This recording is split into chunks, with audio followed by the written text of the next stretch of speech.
The Lord of the Rings as a story was finished so long ago now that I can take a largely impersonal view of it and find interpretations quite amusing, even those that I might make myself, which are mostly postscriptum.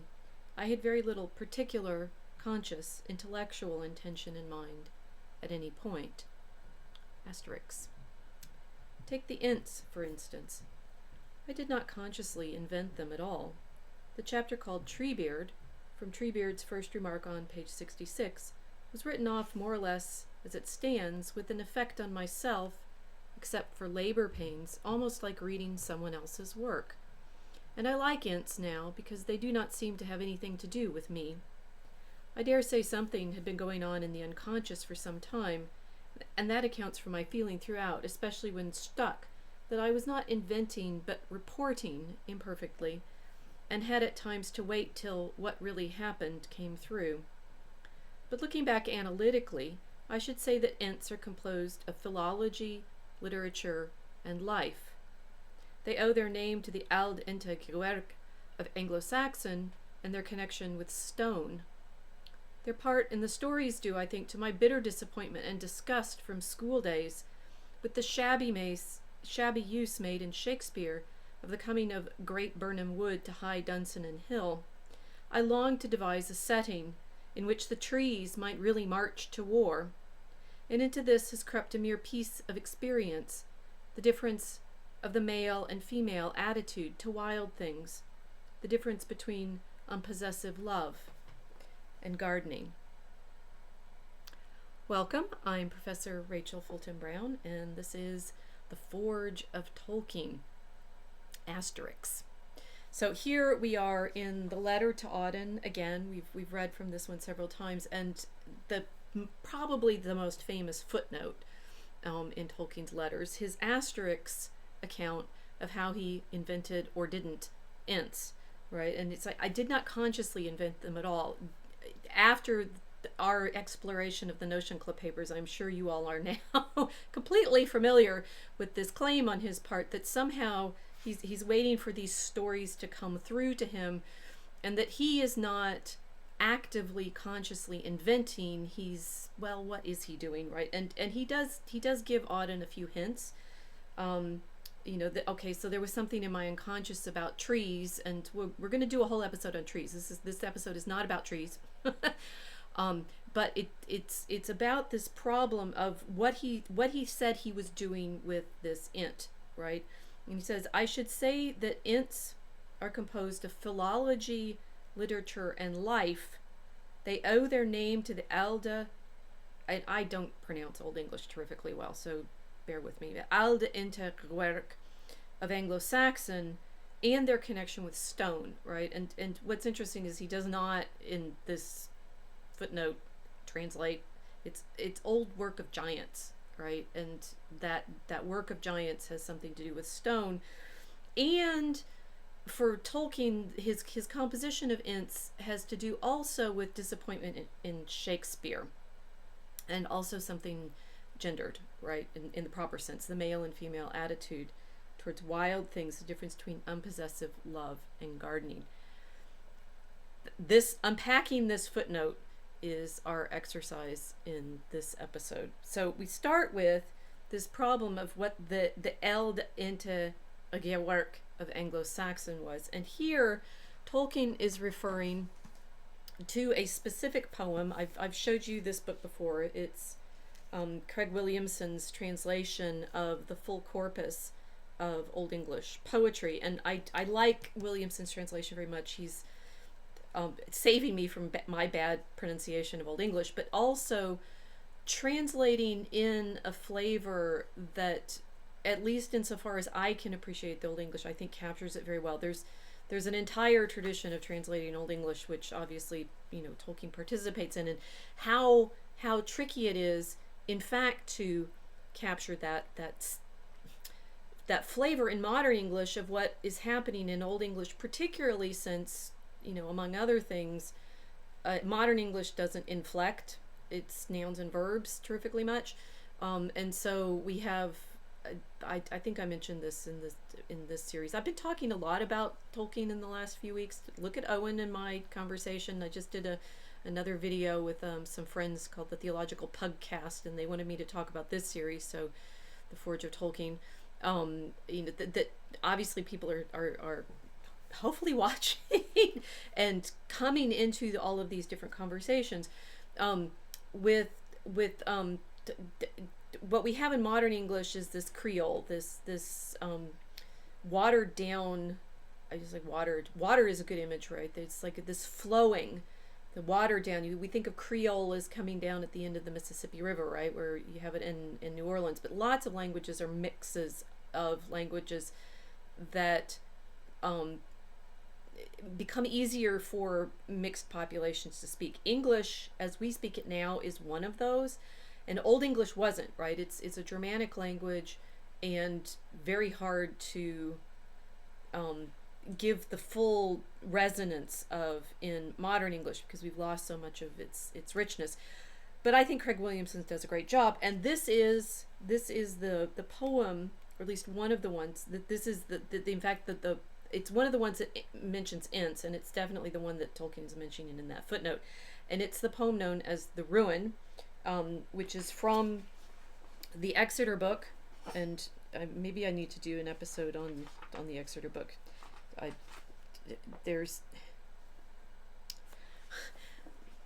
footnote. Okay. Anyway, this is The Ruin from the Exeter book, and this is why Tolkien would start by saying Ents have some relationship to stone, which you say, well, okay, so they are able to overthrow Orthanc, which is also a clue where we're going in this episode, which is a stone thing. But it's like, why should trees be associated with stones? Well, partly because Tolkien finds the word enta, giants, in this poem.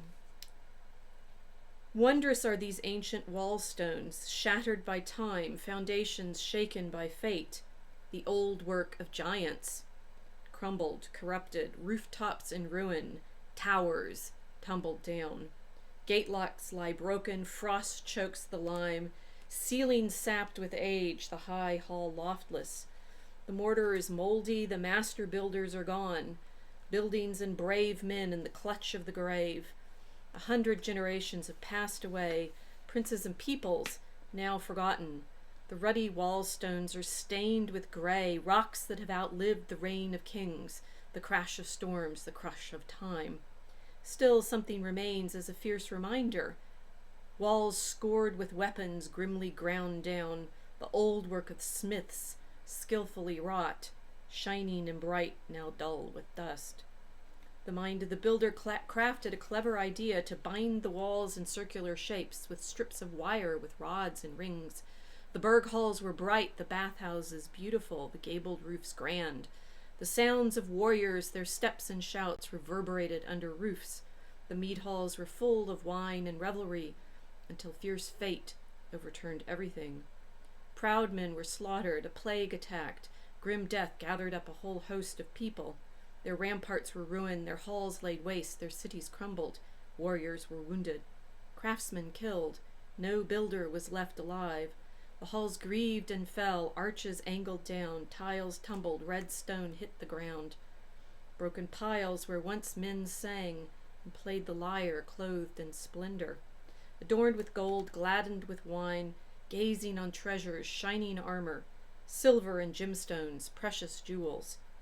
A bright city, a burgeoning kingdom. There were stone buildings and hot springs, bringing bathwater in the wall's embrace.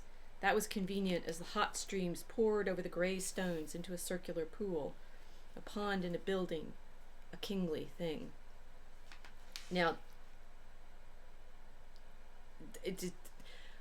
Tolkien will claim that, it's like Ents, okay, now they're stone and stuff, but clearly all of the ruin is echoing in his mind at certain points. I mean, one, that when the Ents destroy Orthanc, they're creating a ruin. They're creating this stone crumbling, and so you could say that the Ents are the answer to the poem. One of the things that the Exeter book is famous for is its riddles, as well as its Christ lyrics. And here you could say Tolkien is answering the riddle of which ruin, It was. Now, most of the time people say it's Bath. It's the Roman city of Bath because there's the reference to the bathwater and the walls embrace. And so that the memory in the Exeter book is copied in the 11th century, 10th or 11th century. Sorry, and so the poem is hundreds and hundreds of years after the Romans have left, and it's with that longing that is typical of many Anglo-Saxon poems. When we read the Rohirrim poems last time, I was saying that they echo a variety of Old English laments and lyrics, including in their form, right, with the alliterative. Wondrous are these ancient wall stones, right? That alliteration of consonants particularly, but sometimes the alliterations are vowels. That theme is resonant in Anglo-Saxon poetry throughout, but this ruin poem is very important because it does seem to show something about the way the Anglo-Saxons in the late 10th, early 11th century are thinking of the remnants of the empire that they know was present on the island and has retreated. And as this poet tells it, it's not, there's no names, right? There's no when the Caesars were here. There's no referent to actual events. It's simply the time. There was this time when people built these magnificent structures, and now they're all gone. What is also interesting, though, if these are typically assumed to be Roman ruins in this poem, that we're talking about, mead halls and warriors. So there's a blending of what are presumed to have been great Roman stoneworks, for example, at Bath. But the poet is imagining them as built by, well, who, right? And it's this old work of giants, crumbled and corrupted. By the 12th century, there will be in the Arthurian legendarium, if you will, this expectation that Arthur fought giants, and that. Okay, I just did my usual shot out 8 asterisks of I won't go there. There was a recent novel that played off of this. Now I'm forgetting the author's name. He's a great Japanese modern novelist. That there's this particularity of this late Anglo-Saxon poetry that is sort of vague and indefinite, right? And Tolkien, as a scholar of this literature, clearly was affected by its mood and wanting somehow, he says he's not consciously inventing with the Ents, but wanting somehow to figure out, well, what, right? And sort of we've been gesturing towards the Ents destroy Orthanc, and that seems to fit with what's going on in the ruin, but there's this deep longing throughout Tolkien's inventing to find the rest of the stories, right? And the Ents is a good example, and it's the one that I wanted to focus on to sort of get you into this question. But the thing is, it's true of his whole legendarium. He'll say several times in his letters, I didn't invent Middle Earth, right? Middle Earth is a word that in fact comes from the Old English. And I have a reference here for today. This is my base text for thinking about this problem. The Ring of Words, Tolkien and the Old English Dictionary. So we're sort of playing dictionary today, and they talk about how Tolkien's not, the word Middle Earth is not an invention of Tolkien's, and he did not intend it to convey the idea of an imaginary world. On this he insisted more than once, and here the authors here, Peter Gilliver, Jeremy Marshall, and Edmund Weiner, who in fact work for the Old English Dictionary. I've leapt ahead a little bit of my exposition, but we'll get back to that. But anyway, they're citing Tolkien from letter 183, saying Middle Earth is not an imaginary world. The name is the modern form, appearing in the 13th century and still in use, of an ancient name for the oikoumene, that's Greek, the abiding place of men, the objectively real world in use specifically opposed to imaginary worlds as fairyland, or unseen worlds as heaven or hell. The theater of my tale is this earth, but the historical period is imaginary. Yet again, see, you've met you by now. I hope I don't have to, like delve too deep into that statement. Although I see people commenting on Vox's blog posts about these episodes. You guys need to watch the episodes, but you're here, so there you go. That when Tolkien says I'm not doing allegory, and you can find references for stuff that he's doing, the first step should be to figure out what kind of references he's giving us, and that he's doing it on the basis of what are in fact word clues is our most important clue for today. So I said Tolkien is not alone in wanting to find this lost world, right? There's the whatever Middle Earth was, wherever these giants were, whatever the ruin is referring to, it was the dream of the 19th century to figure out what all of this was gesturing towards, right? And you could say, I've been thinking a lot about the effects of the French Revolution and modernity and the effects on the church and Christianity, and talking about those in the videos that I'm doing with E. Michael Jones on the Logos and History channel. But one of the very significant effects of modernity, the destruction of the Ancien regime in France, the upheavals that even the Not Revolution brought in England, and the revolutions that take place across Europe, particularly in 1848 with the communist sort of movement. There's a hunger throughout the 19th century to find the past, right? And it takes a lot of different forms. It takes, begin early in the century, Walter Scott and his historical novels, if you're familiar with Ivanhoe, or the Crusade ones, the Talisman and the Betrothed, the other way around, Betrothed and the Talisman.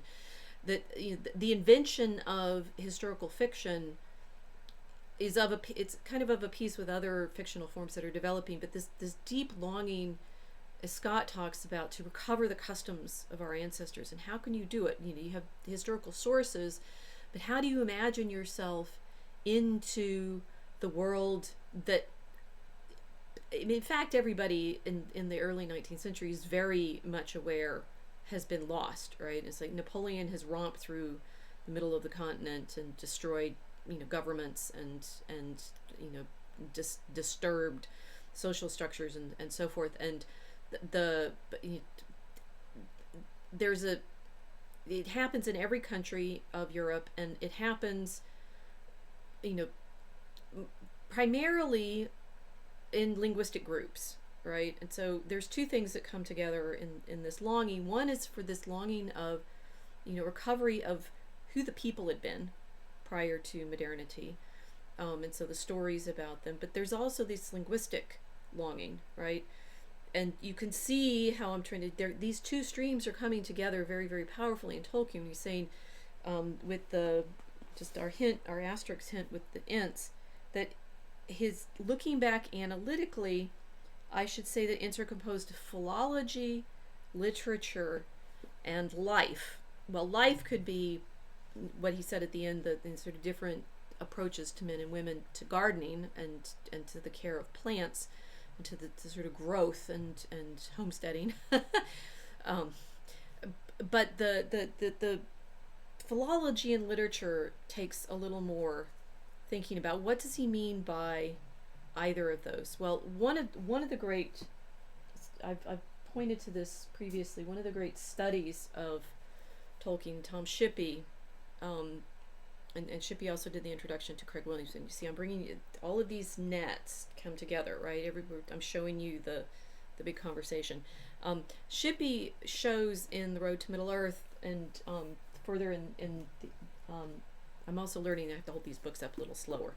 The Author of the Century, how in Tolkien's professional life he is sort of in a big battle in what we would call here the English department, between the study of the language, the philology, which in the United States is more typically called linguistics, but it's not quite the same thing, and the study of the literature, right? And say, for example, at the University of Chicago, our departments tend to be named things like the Department of English Languages and Literatures, right? So you're trying to say that somehow you're studying both the the history of the language, and therefore, etymologies and vocabularies and phonetics and grammar and stuff, although people don't really do that much now. And the history of the literature. And I should not talk at you and flip. Sorry. You would be amazed how much I prepare before I come to talk to you, and I still lose my place. Right. So, when Tolkien says philology, what does he mean? Well, our guides here today in the Ring of Words give us these two definitions. One, love of learning and literature, the branch of knowledge that deals with the historical, linguistic, interpretive, and critical aspects of literature, literary or classical scholarship, now chiefly U.S. Note. By the late 19th century, this general sense had become rare, but it was revived principally in the United States in the early 20th century. Like I said, now we don't usually talk about philology that much, partly because it got folded into the kind of scholarship that Tolkien was doing, and has been, some people would say, contaminated with those desires. I would say enriched by them, but that philology as that love of learning and literature and the historical, interpretive, linguistic, critical aspects of literature, literary, classical scholarship was the common term in the early 20th century. There's another form, the branch of knowledge that deals with the structure, historical development, and relationship of languages or language families, the historical study of the phonology and morphology of languages, historical linguistics. Note, this sense has never been current in the United States and is increasingly rare in British use. Linguistics is now the more usual term for the study of the structure of language, and often with qualifying adjective as historical comparative, etc., has generally replaced philology. Right, so that's what I was saying, that philology in the United States, in that second sense, has never really been the term, right? We talk about linguistics, and you say Chomsky and structural linguistics and historical linguistics, comparative linguistics, right? Study of language. But still, philology, as Tolkien meant it, never quite, it was kind of always both of those. I think there's both the love of language, philologos, right? We were talking about the love of logos in this episode. And Tolkien always seems like when he's talking about where his stories come from, there's that deep love of the language as well as the desire to tell the stories and to put everything into context. Well, how did Tolkien develop his craft in doing this? And that's why these three people that work at the Oxford English Dictionary are writing a book about it, because Tolkien's first job after he came out of the army, was he in the army? God, the details. After he came back from the Somme and was recovered, got a job working at the Oxford English Dictionary, and he worked there for 2 years. And he's famous. It's famous that he said, he learned more in that 2 years of working at the Oxford English Dictionary than he ever did in any other training. And I've said previously that Tolkien had no PhD. The training that he got in what we would say linguistics now, what he called philology, came from his undergraduate studies, but on the ground, writing out dictionary slips, in working for the four clerks of Oxenford, as it shows up in Farmer Giles, right? Working for the Oxford English Dictionary is from 1919 to 1920 before he goes off to Leeds, and delightfully, he worked in the W's, right? And so our four clerks of the Oxford English Dictionary, Gilliver, Marshall, and Wiener, provide a list of the entries in the OED worked on by Tolkien. Waggle, noun and adjective.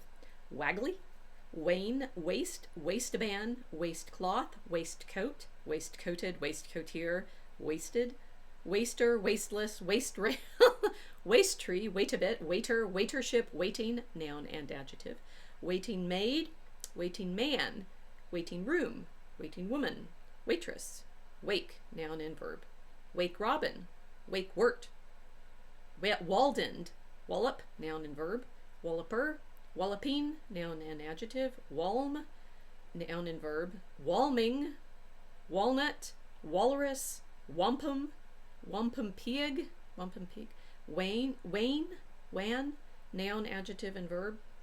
Wander, noun and verb. Wanderable, wandered, wanderer, wandering, noun and adjective. Wanderment, wander year, wandreth, wane, noun and adjective and verb. Want, noun and verb. Want louse, werangle, warlock, noun and verb. Warlockry, warm, wield, wielding, wield, wild, wold. And Humphrey Carpenter added that there was also wasp, water, wick, and winter. Well, just like with the Ents, I think we found a source for some of Tolkien's stories simply in the words that he worked on in his 2 years of the dictionary. Waistcoat, if you dress up as a hobbit, you have to wear a waistcoat. I learned that when I was at the Hobbit birthday party the other weekend. Wandering, I mean, everyone knows the Aragorn poem, right? Not all who wander are lost. That we have warlock. I mean, it's interesting that we end up with no wizard. He didn't get to do wizard, and that warlock doesn't turn into his primary word. He had thought about, I mean, Tolkien, when he picked a word, right? When he picked a word to use in his stories, well, this is what it came with, right? It came with this entire etymology and history. And this book is great because they talk through a number of things. So when he like they gave him waggle to start with, I said. Oh, wan. Right here is, read the entry for wan, W-A-N, wan, I guess wan. I'm not even sure how to say it. We have a pronunciation key. You always have a pronunciation key. A, forms, one, wan, in, won, in, 3, wan, 3 to 4, won, 4 to 5, wane, won, 4 to 6, wana, wona. Old English, wan, parentheses, won, dark, gloomy, black. Not found in any of the other Teutonic languages. Its original sense appears to have been dark in hue, with especially frequent applications to things of gloomy, unpleasant associations. Relationships to win, verb, Old Teutonic, asterisk. Winnen, to strive, toil, suffer, etc. Or to wound, SB, or when, present difficulties of sense, development, or form.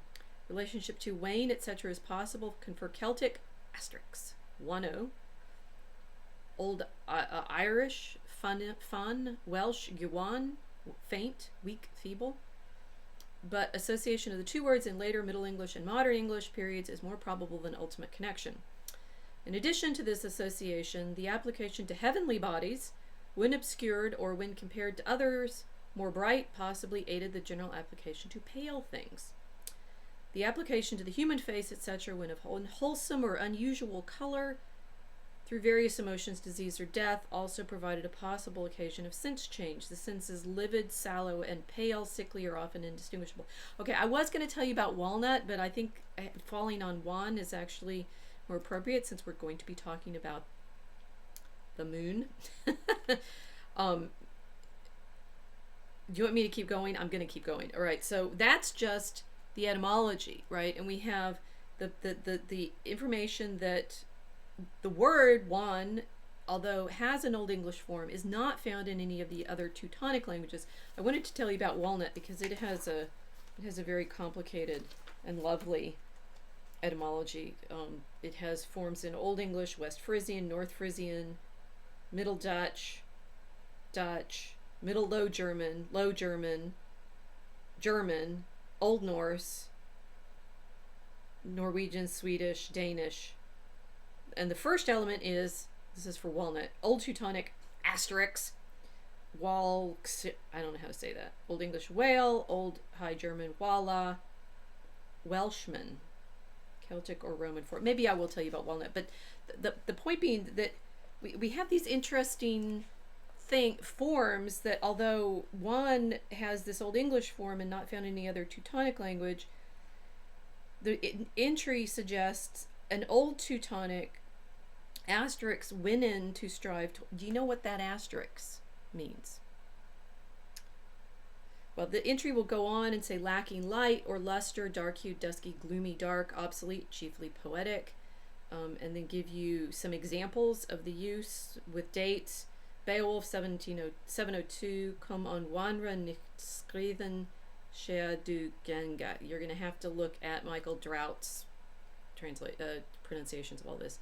It's in the Metrical Beowulf, it's in Heidi Mythead. Got examples from 1300, 1400, 1400, 1529, 1591. We have B definition, especially in conventional application in poetry to the sea, waves, etc., or other waters. The original significance was perhaps that of dark-hued, but the sense often approaches or is blended with the next. In more recent poetry, the word is probably, except by conscious archaism, to be understood rather as gray-pale, but the gloomy connotation remains. Another example from Beowulf from 1374, Chaucer, the Mort d'Arthur, 1400. So every single word, and when I read you that list of W's, right, and it's like, it's not just that we worked on waggle and waggly and wane and waistband and waistcloth and waistcoat and so forth. Tolkien worked on both the phonetic history of these words, right, and then these genealogies, right. These words all have previous forms in other languages, parallel forms. It's like each word comes with this entire family of references and meanings, and also these asterisk entries, right. Do any of you know what those asterisks are? Too bad we're not doing this live stream, right? Okay, they are the forms that we don't have any examples for, right? And the dictionary entries will give you, and particularly for these entries, the English entries will give you examples of the use of the word in English and date them. And you know what the Old English Dictionary does is give you this full history of the use of the word and its meaning, but it also back projects into the world of the ruin, right? It's like all of those asterisks are like the stories we can't find. They're the ruins. It's as if every word in our modern vocabulary, Creole as we are, mixed, and it's like one may be a pure Old English word, okay, the walnut's not, and the reason walnut's interesting because it means Welsh nut, but it doesn't, it means in fact therefore Roman nut, because the nuts that are associated the walnut, it says the Solarte Old English example in a glossary circa 1050, this is for walnut, is the earliest known appearance of the word in any language. The word must, however, have come to England from the continent, but there is no evidence to show whether it belonged to the primitive Old English vocabulary or was introduced at a relatively late date. So with one, we have a word that is witnessed in Old English, but with walnut, we don't, except for in a glossary of the 11th century. It seems to have belonged originally to the Low German speaking district. I'm translating these out, and I hope it gets right. LG, right? I think it's Low German. Etymologically, it meant the nut of the Roman lands, Gaul and Italy, as distinguished from the native hazel. So walnut, although it means Welsh nut, Wales means foreigner, it means Roman nut or Gaul nut, right? It's walnut. It is noteworthy that in the languages of these countries, the word descending from the Latin nux, when used without qualification, denotes the walnut. In High German, the word appears first in the 16th century, adapted from Low German, but in Middle High German had the equivalent of Walchischnutz, modern German dialect Walschnus, see Walschnut. The ONF, I don't know what that, it's a French version. Noix Gauge walnut, Gaugue, which survives in modern Picardy and Norman dialects, apparently represents a popular Latin asterisk, Nux Gallica, a translation of the Teutonic word. And their asterisks, it's like we know both words, Nux and Gallica in Latin, but there's an asterisk form that he's trying to figure out where that ONF I don't know what ONF means. Old Norse, French, no, maybe that is what it means, from Normandy. That they're hypothesizing, or Tolkien is hypothesizing the existence of this Latinate form on the basis of the existence of this French form, right? So every single one of these words is like when we read the Monsters and the Critics on Beowulf and knocking the tower over and finding just stones, right? Every one of these words is like a stone from that tower. The ruin image is very important here, right? And by way of that asterisk, indicating that you've in fact hypothesized it with your understanding of patterns of phonetic and grammatical change, with your understanding of the historical and cultural context. Like walnut, therefore, comes from Roman. Gallnut, it's the foreign nut as opposed to the hazelnut. Text in the languages that you're studying, and that everything goes into your ability to hypothesize the existence of that older form. Well, intriguingly, and I think fairly famously, but I'm trying to make sure that I keep everybody on the same page with all this. Shippey has this lovely discussion in The Road to Middle-earth of the way in which this is Tolkien's method for all of his stories, right? What Shippey calls it is his asterisk reality.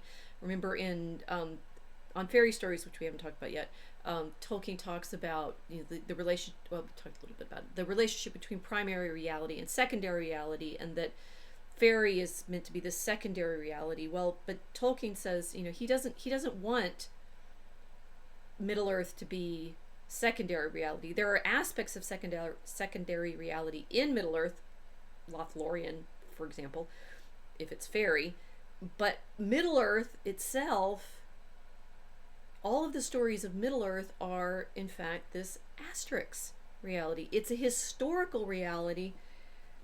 And you remember how he said he came up with the Ents stories, right? That he was not inventing, but looking back analytically, I should say the Ents are composed of philology, literature, and life. They are his Ents, are the asterisk Ents, on the basis of the example of the ruin, the poem, that he has projected an entire story for.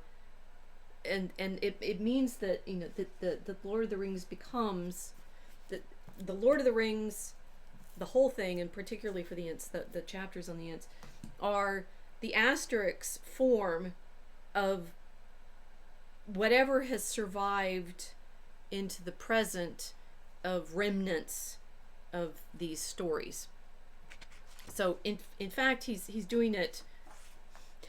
He often says he's doing it scientifically. Well, this is the science that he's using. It's the science of philology, the love of words, definitions, references, usage, cultural context, history, all very technically projected into what he imagines we have the one book it's worth of Old English poetry, and that somehow this corpus of Old English poems is like the little fragment of this entire world that used to exist. So you can say Treebeard is kind of an asterisk character, right? He's the asterisk reality for that one word, Ent. He has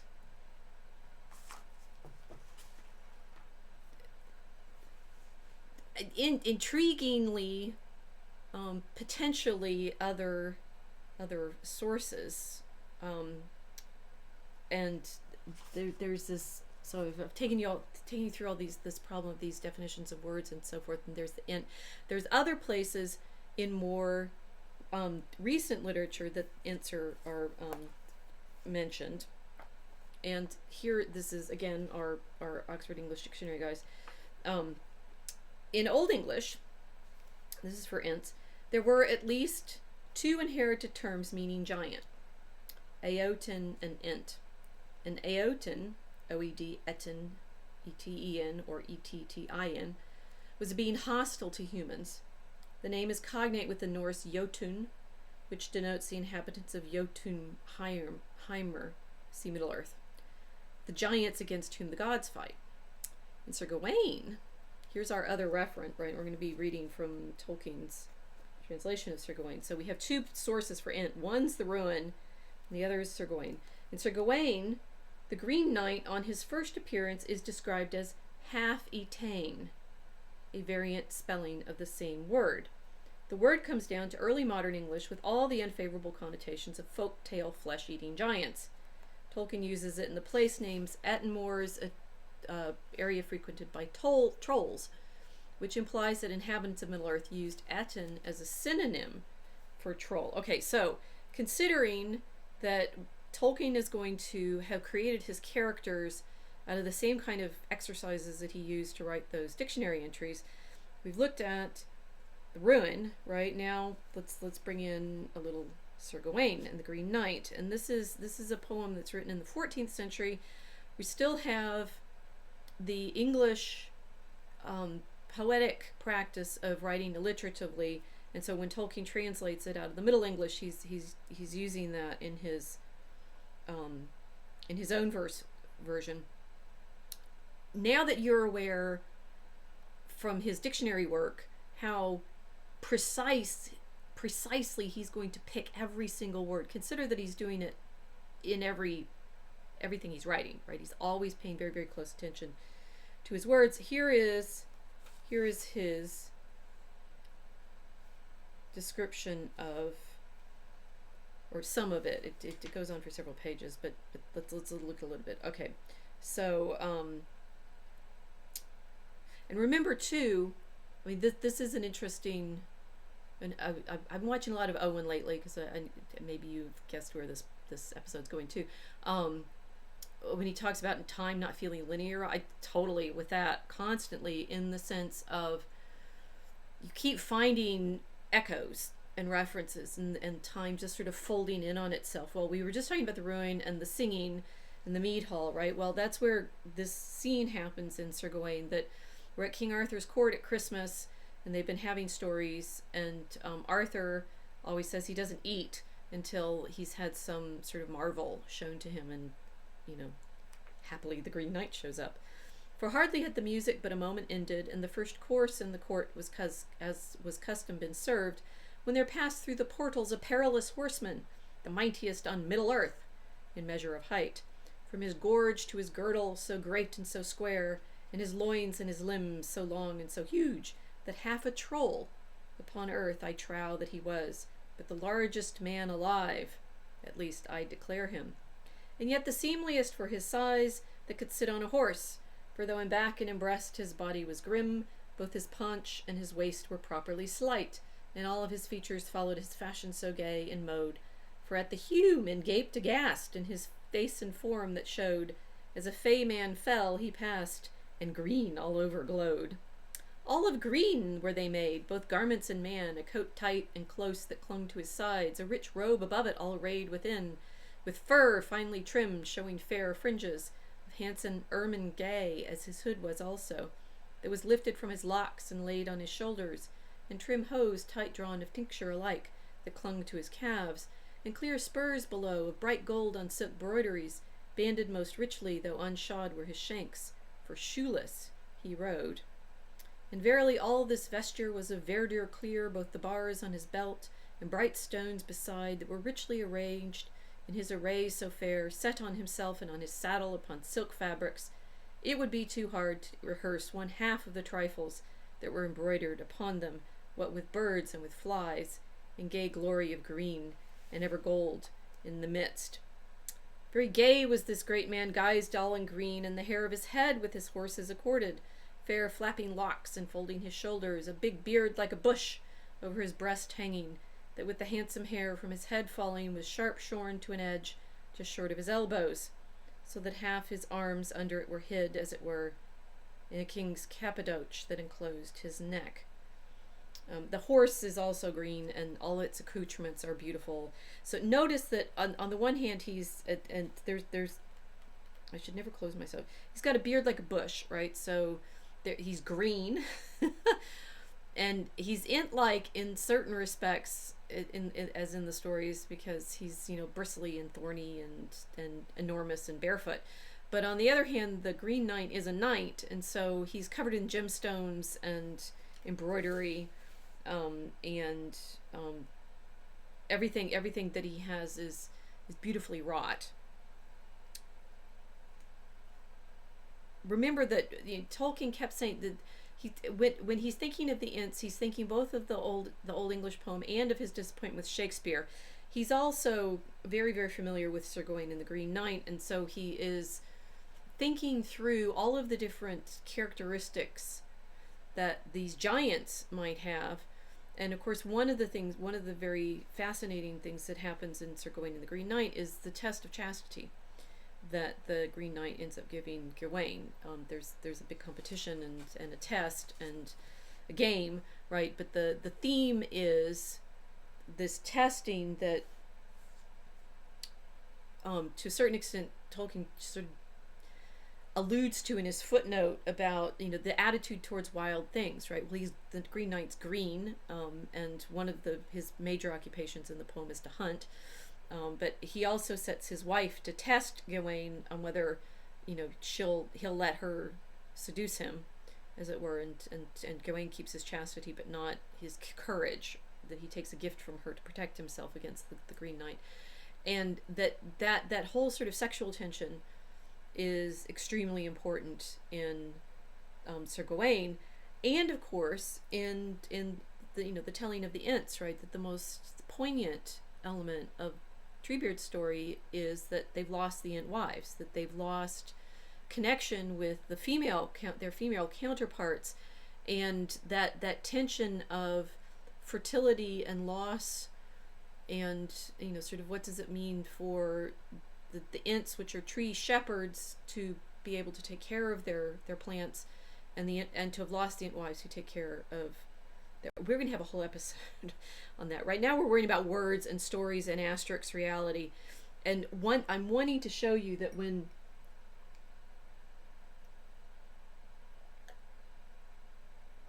if just to understand where Tolkien claims in his asterisk note to have come up with these characters, these Ents, that you should expect there to be ripples through all of these other examples, through all of these words, through all of these languages, through all of these stories. That is a very different exercise, I think, from what most people think of as, simply, use your imagination, right? He means it when he says he is drawing together all of these stories and layers and references, and every single time, if you are, I think, right, truly to enjoy Tolkien, and particularly to enjoy the Lord of the Rings, you want to be curious about the threads that he's pointing to. It's like if you could read the Lord of the Rings with Tolkien sitting by you and ask him, why that word, why that word, why that word, why that word, every single word. That's probably not an overstatement on Tolkien's part, but every single word is going to be chosen with the expectation that it will have that kind of rippling of references.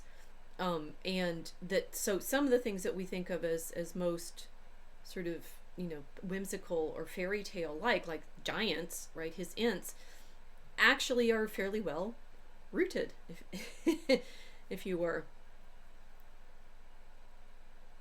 So there's another example I have, and I'm sort of going to tie this together for you and see if our giant has another reference. Now, this is not one that Tolkien pointed to, but it's one that I think you can find if you start paying attention to the weaving of the stories. And it's like the opposite way, right? In his letter, he's explaining that he comes up with the Ents because he had these references, right? Well, in the Lord of the Rings, we've already looked at this nursery rhyme before, but let's read it now. the song that Frodo sings in the Prancing Pony, right? For a moment, Frodo stood gaping after they've called for a song, right? And recognizing too that this place of the singing in the mead halls is always there, right? It's go back to our opening poem in the ruin, right? What we're trying to find in all of our exercises are the songs that used to be sung in these mead halls. The mead halls were full of wine and revelry until fierce fate overturned everything. We want, if we're Tolkien, we want to find those songs, right? We want to find all of those stories. We want to know what those bards were singing. Well, here is Frodo singing, right? Then in desperation, he began a ridiculous song that Bilbo had been rather fond of, and indeed rather proud of, for he made up the words himself. It was about an inn, and that is probably why it came into Frodo's mind just then. Here it is in full. Only a few words of it now are, as a rule, remembered. That, okay, there's an elaborate joke in this, and, to a certain extent, Tolkien's putting in his own little, nursery rhymes, and giving them a purpose in the story world. But there's also that claim that he's making yet again that somehow, we remember it now in its modern English form, but here's the asterisk form. Here's the one that really existed back in Middle Earth, right? There is an inn, a merry old inn, beneath an old grey hill, and there they brew a beer so brown that the man in the moon himself came down one night to drink his fill. The ostler has a tipsy cat that plays a 5-string fiddle, and up and down he runs his bow, now squeaking high, now purring low, now sawing in the middle. The landlord keeps a little dog that is mighty fond of jokes. When there is good cheer among his guests, he cocks an ear at all the jests and laughs until he chokes. They also keep a horned cow as proud as any queen, but music turns her head like ale, and makes her wave her tufted tail and dance upon the green. And oh, the rows of silver dishes and the store of silver spoons, for Sunday there's a special pair, and these they polish up with care on Saturday afternoons. I paused on Sunday because there's a note on page 111. You're always going to follow these notes. Oh, it's a note to the days of the week, right? And what the true days were. Sterindai, Star Day, Sunday. The man in the moon was drinking deep, and the cat began to wail. A ditch and a spoon on the table danced. The cow in the garden madly pranced, and the little dog chased his tail. The man in the moon took another mug, and then rolled beneath his chair, and there he dozed and dreamed of ale, till in the sky the waters were pale, and dawn was in the air. Then the ostler said to his tipsy cat, the white horses of the moon, they neigh and champ their silver bits, but their master's been and drowned his wits, and the sun will be rising soon. So the cat on his fiddle played hey diddle diddle, a jig that would wake the dead. He squeaked and sawed and quickened the tune, when the landlord shook the man in the moon. It's after 3, he said. They rolled the man slowly up the hill and bundled him into the moon, while his horses galloped up in rear, and the cow came capering like a deer, and the dish ran up with the spoon. Now quicker the fiddle went diddle-dum diddle. The dog began to roar. The cow and the horses stood on their heads. The guests all bounded from their beds and danced upon the floor. With the ping and a pong, the fiddle strings broke. The cow jumped over the moon. The little dog laughed to see such fun, and the Saturday dish went off at a run with the silver Sunday spoon. Now that is, according to the collection of poems that Tolkien later published as The Adventures of Tom Bombadil, but these are basically his collection. That's the Hobbit version of the poem. But there was another one. And this one, Tolkien says, well, this one, see how elaborate this argument was getting. Okay, we've had the ruin, it's the ruin, D.W., Sir Gawain. Oh, I forgot something else from our dictionaries. From the Ents, right? There's an interesting other thing, another reference to the word Ent. Not in Sir Gawain, but the word Ent hardly appears in English after the Old English period. In the OED, listing it under the Middle English spelling, Aunt, includes just one example from the Lambeth Homilies, circa 1225, here expanded. After Noah's flood, Aentus Walden Araran Anaburu Anastepel Swahana that his Rof Astia up to Heofen. I don't know how to pronounce Middle English either, because it's a different language from ours, right? That's why we say Old English, Middle English, and Modern English, and there's been lots of phonetic changes that if you actually train in English, which I didn't, right? I just learned Latin. You learn how to pronounce these, at least in the fashion that we think, philologically, we think they should be pronounced, right? The important passage is, after Noah's flood, the giants intended to erect a city and a tower so high that its roof would ascend to the heavens. And our editors say this refers to the Christian legend that giants were responsible for building the Tower of Babel, perhaps another echo of Orthanc. The form of the word beginning with Ao perhaps indicates that Ent had been influenced by Aoten. So we have the ruin, we have Sir Gawain, we have the giants building towers after Noah's flood, and now I'm suggesting to you, well, curiously, we have possibly this other character, the Man in the Moon. Why? Well, that was the Hobbit version, and we obviously remember only a portion of it. Hated a little the Cat and the Fiddle. The men from Gondor, according to this particular fiction, had a longer version of the poem. And in fact, what Tolkien is doing here is he's giving you what is a very early version of the poem he wrote around the time that he had just finished working on the Oxford English Dictionary. So this is from, I think it's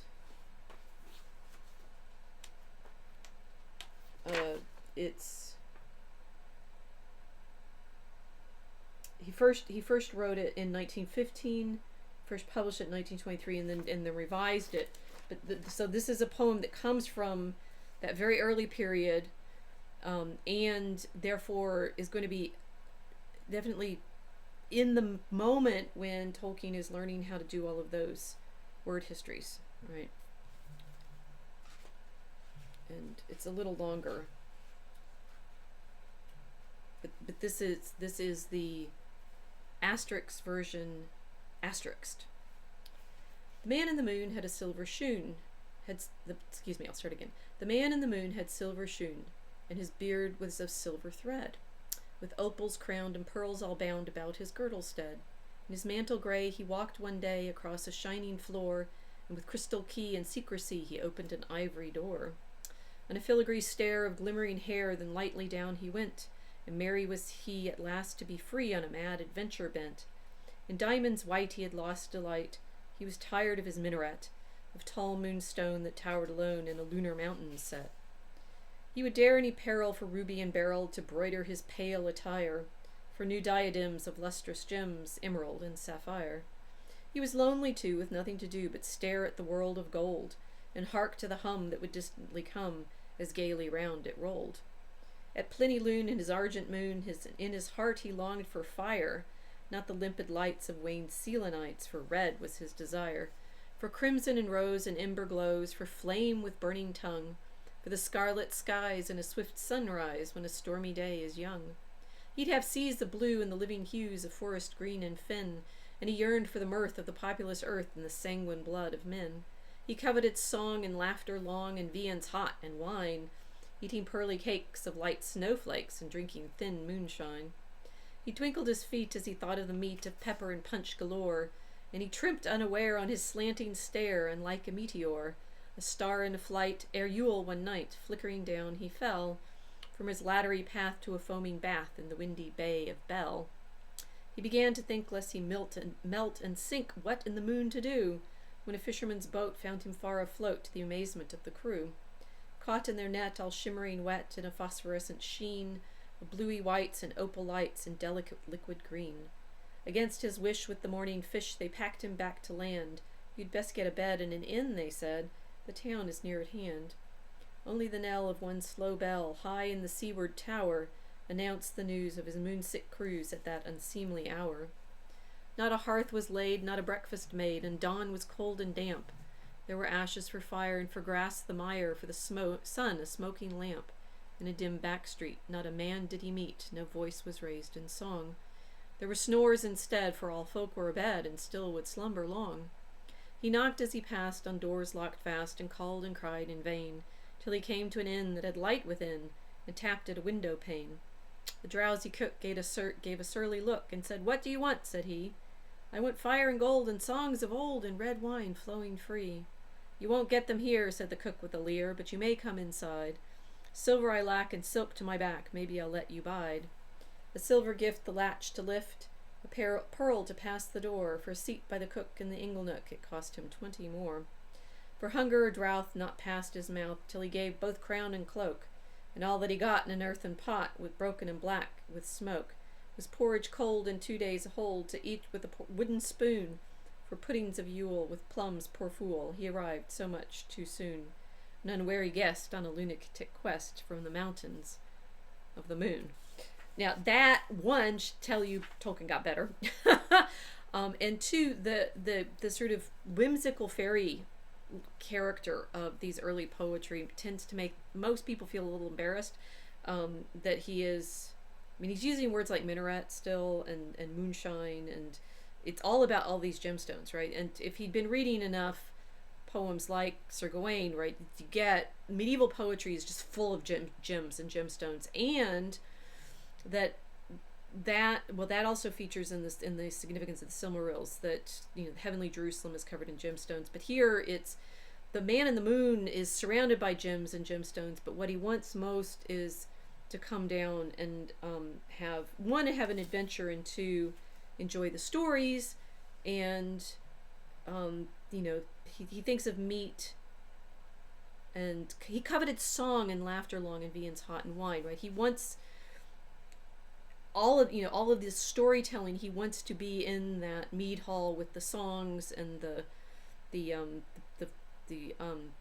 celebration, right? But instead, what he ends up with in the end is just cold porridge, right? That he arrives at the wrong time, and nobody's awake, and that. Okay, so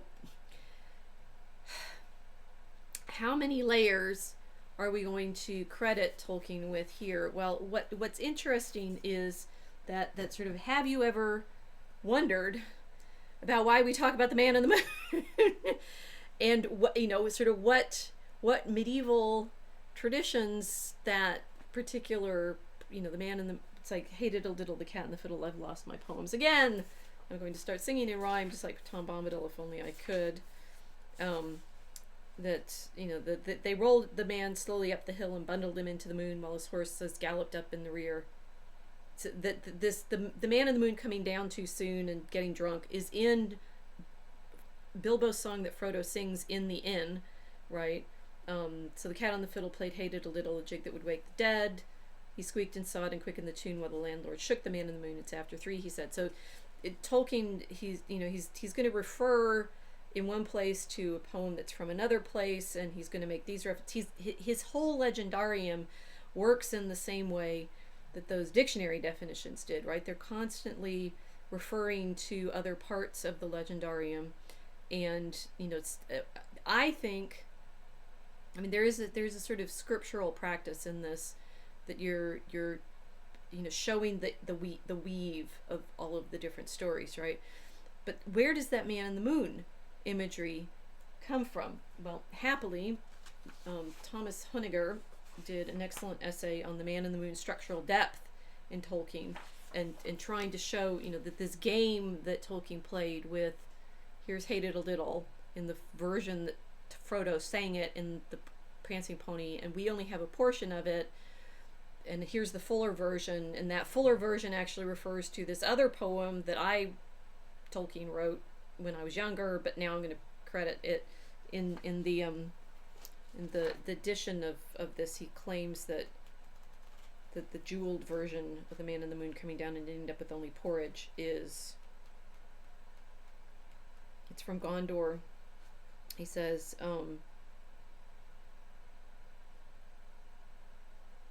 number 6 actually mentions Belfalas, the windy bay of Bel, and the seaward tower, Tirith Air of Dol Amroth.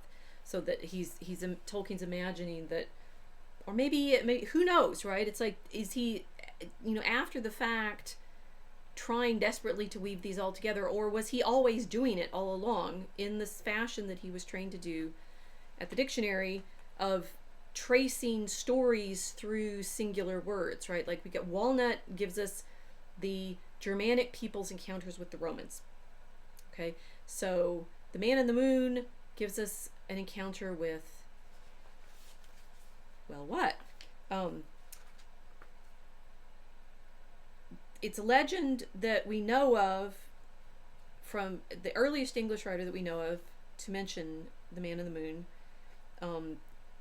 in the context that we're trying to understand it here, is Alexander Neckham. Now, I'm sure you've never heard of Alexander Neckham. I hadn't either until I was doing my dissertation work, and it turns out, I mean, this is decades ago now for me, Alexander Neckham is one of the most important grammar teachers from the early 13th century. I know of him for having written a commentary on the Song of Songs, which features in my first book, which has a lot of allegory and layers in it. But Alexander Neckham is famous for writing a dictionary of terms, right? He also was one of these early 13th century writers that we depend upon for knowing what daily life was like, primarily through these word lists, right?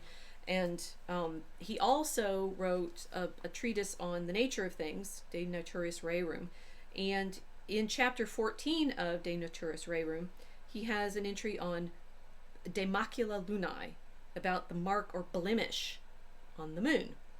So you say, okay, fine, we're talking about the moon now. How do we get from Ents to the moon? Other than that, if you haven't figured it out yet, this is all about Owen, right? And we've gone from a giant to the moon, and therefore all the patterns surely have some significance somewhere in, well, anyway, Alexander Neckham talks about various theories that are around in the early 13th century for why there's a shadow or a stain on the moon, right? What we would now talk about as, the craters or the darkness, right? But they have various speculations in the 13th century on exactly why we see these blotches on the surface of the moon. Some say, Alexander reports, that the surface of the moon is riddled with caves that do not emit sunlight and thus cause areas of shadow. So caves is one theory. Others argued that the moon was not a smooth globe, that they do think of the celestial bodies as globes, right? But they're not flat. And nobody in the Middle Ages thought the world was flat. Sorry. They all think that it's a globe just at the center of everything rather than orbiting around the sun.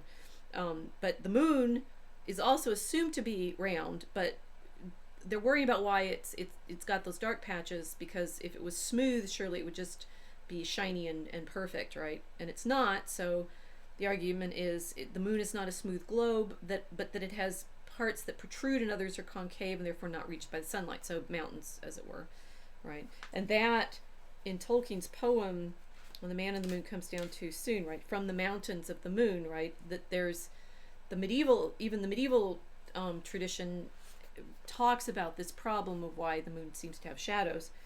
A third argument was the material of the moon was not consistently textured, right? And the shadowy parts were simply areas of darker matter. Dante has a whole discussion of this problem in the Paradiso, right? But then Alexander goes on. There's a lesson in all of this, right? There's this stain on the moon, and it's got a story in it, just as we have with the giants in the Lambeth homilies, which are about the same period as Alexander, right? Saying that the giants, you see, there's certain themes that keep coming here. There's giants, towers, and I'm going to get back around through the moon to the giants, right? But after Noah's flood, the giants intended to erect a city and a tower so high that its roof would ascend to the heavens. The giants want to take the opposite journey, right? It's like we've got in Tolkien's poem the man coming down from the moon, and the giants in the Lambeth homilies wanting to build towers to go up to the moon. And the man in the moon poem, according to Tolkien, references the towers that are in Gondor. I sure hope you're enjoying this. Okay, anyway, that Alexander Neckham continues with this lesson about the meaning of the marks on the moon. Quote, and this is Thomas Honegger's translation. But it must be known that this, the mark on the moon, scindium s, the stain on the moon, right? But it must be known that this is made as a sign and for our instruction.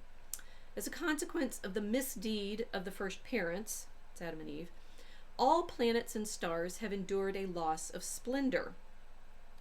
The moon, however, being closest to the earth and a familiar view to humans, retained a proper mark or blemish, maculum, right? Which, if you know the verses about the Virgin Mary, macula non est in te, this immaculate conception, right? It's the opposite, right? Mary, as the moon, has no stain, but this moon has stain. So as to signify that while we are in the state of the present life, there is also a blemish in the Holy Church. It may be that the simple reader has not noticed what I call the mark of the moon. Don't you know that which the common crowd calls the peasant in the moon who carries thorns? Promised you it would come. Therefore, one says commonly, and there's this little rhyme which I'll read in Latin first, and I can read Latin.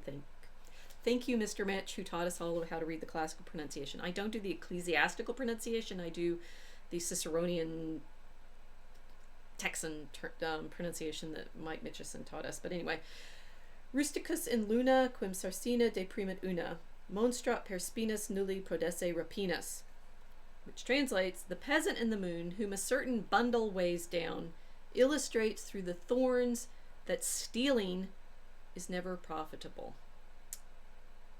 And then Alexander continues, thus, wherever you perceive its scattered shadow, remember the transgression of the forefathers and groan over it. Adam and Eve, right? The parentum, primorio parentum at ingemisce. So the man in the moon is a peasant carrying bundles of sticks. And that, for me, all of these associations are going to come back around to Tolkien's frustration, potentially, with Shakespeare, because, of course, there is a very famous scene with the moon in Shakespeare in the most famous play about fairy, right? And I think I will leave it to you guys to make asterisk footnotes on whether or not you buy all of this, but the layering of images and stories that Tolkien pointed us to in his footnote on Ents, and then the sort of problem that all of this should fit in one Middle Earth, right? And he means it to all have some connection and come together. There's these poems in Middle English that sound a lot like his Man in the Moon. The man in the moon stands and strides on his hayfork, his burden he bears. It's a great wonder that he does not slip down for fear of falling. He shudders and swerves. When the frost freezes, great cold he suffers. The thorns are sharp, his clothes they tear. There is no person white in the world that knows when he sits down, nor unless it is the hedgerow what clothes he wears.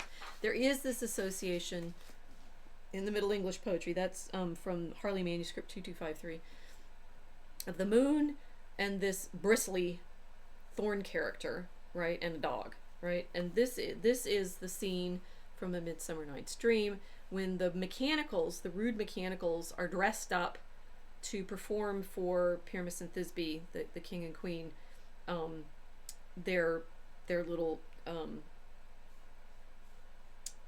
story, right? And the moon is there. They're doing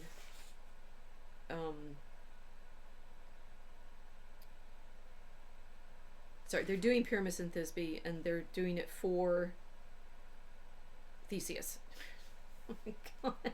You think I'm confusing, right? How many layers of reference do you need to read Shakespeare? Okay, so the characters, and one of them's the moon, and he has his lantern, right? It comes on the moon. This lantern doth the horn moon present. Demetrius. He should have worn the horns on his head. Theseus. He is no crescent, and his horns are invisible within the circumference. Moon. This lantern doth the horn moon present. Myself the man in the moon do seem to be. They're heckling him, right? Theseus and Demetrius are heckling Moon. Theseus, this is the greatest error of all the rest. The man should be put into the lantern. How else is it the man in the moon? Demetrius, he dares not come he dares not come there for the candle, for you see it's already in snuff. Hippolyta, I am weary of this moon. Would he would change. A joke about moon's changeableness, right? Theseus, it appears by his small light of discretion that he is in the wane. But yet, in courtesy and all reason, we must stay the time. Lysander, proceed, moon.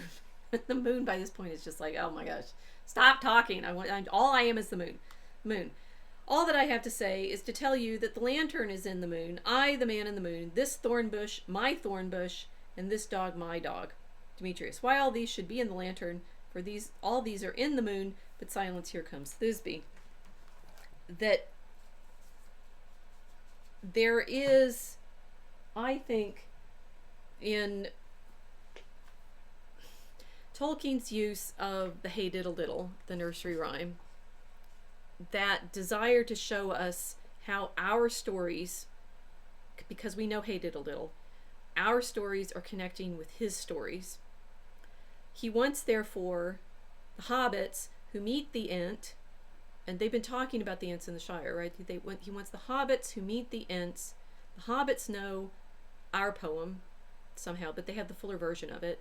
The Ents point to the stories that he knows from the Old English, but they point in this asterisk reality to the world that the 19th century was longing to find, right? The all of the story world that came before our written history, but there are references and hints to in our words and our languages, but also in our nursery rhymes, in the stories that we have about things like the man in the moon, the references to giants, the desire to imagine the heavens in relationship with the earth, the building. All of this is constantly part of the imaginative construct that Tolkien is working with, and it's not made up, right? That it's like I could keep probably beyond your willingness to believe me, but I'm almost persuaded. No, the Earth, I still can't see it as flat, right? Because I'm still working with, at least it's at the center of everything in a globe, and the moon has these blemishes on it, and it seems to be, the man in the moon can come down and end up in the inn and be telling stories, which then the hobbits are singing, which then get carried, who knows, right? That the sort of layers of references, desires to constantly be in the story with the sorts of tests that the Green Knight gives Sir Gawain, and whether that feeds into Tolkien's imagining about it. I am thinking about all of this because my Telegram chat has, for the past 3 months, probably 3 months by the time you watch this, been writing a poem in which we've been practicing this kind of where did the stories come from exercise. We started with an example of an actual poem, Alexander Pope's Dunciad, because we were making fun of the centrists in modern politics, but also in culture. It's turned into a poem about the horror of abortion. It has, references to, characters that are associated with Hollywood, and the Cuomo brothers, and a lady priestess, and some gay guys who want to have a surrogate pregnancy, and a woman who wants to have an abortion and decides to, and then turns to stone. As of this today, we haven't finished those quests yet, and there's still a Masonic ending to. I know you all want to read this now, but it's been very interesting as an exercise in composition and word choice, and saying yes. For example, the stanza that I was working on with my partner last night. There's a phrase "turn on a dime," which I realize is, one, it's just they're turning from left to right in my dance. They're doing the time warp, so there's a Rocky Horror reference in there. And they turn on the dime, which could point you to, making a rapid decision, but also there's, this willingness to make a change simply for the money. And then you realize the word dime comes from dime, it's French, and that I've been thinking, as you all have, potentially about, the way in which we're in this debt world that is caught up with the debt that we owe the French. And it all goes back to the French Revolution. Just like the philological and literary and historical exercises of the 19th century that fed into Tolkien's sense that there's this world lost, which we have in the ruin, to come back to our original poem, which is hinted at that there is this work of giants, that it's associated with building towers, that it's associated with songs and the craftsmen that used to make these towers, and the stories and the songs in the inn and all of that, that it's all folding into this longing, I'd say, as it were, for the time that the Man in the Moon in his one of these oldest poems was longing for, when he's surrounded by all of those jewels and gemstones, right? That the time when he was up in heaven, and he's surrounded by diamonds and sapphires and gems, but he's lonely, right? That when you enter into this kind of story world and you start paying attention to, like, why do we have that phrase turn on a dime, and you realize you're suddenly in this entire history that would then tie us back into the present of why we're in debt and worrying about gardening. That is Tolkien's compositional method. And having, sort of played with it a little bit myself in terms of this poetry writing and my scholarship and so forth,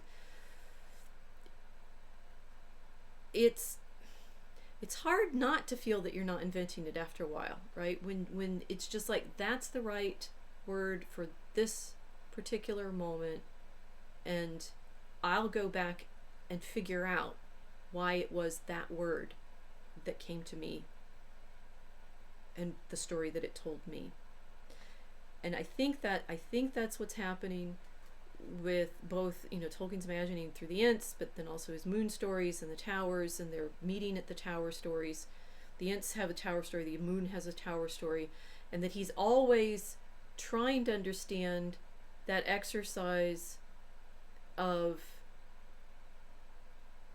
well, if you think to the moment of, building the greatest tower there was, the Tower of Babel, which when God comes and strikes down those builders for those giants for their hubris in trying to build it,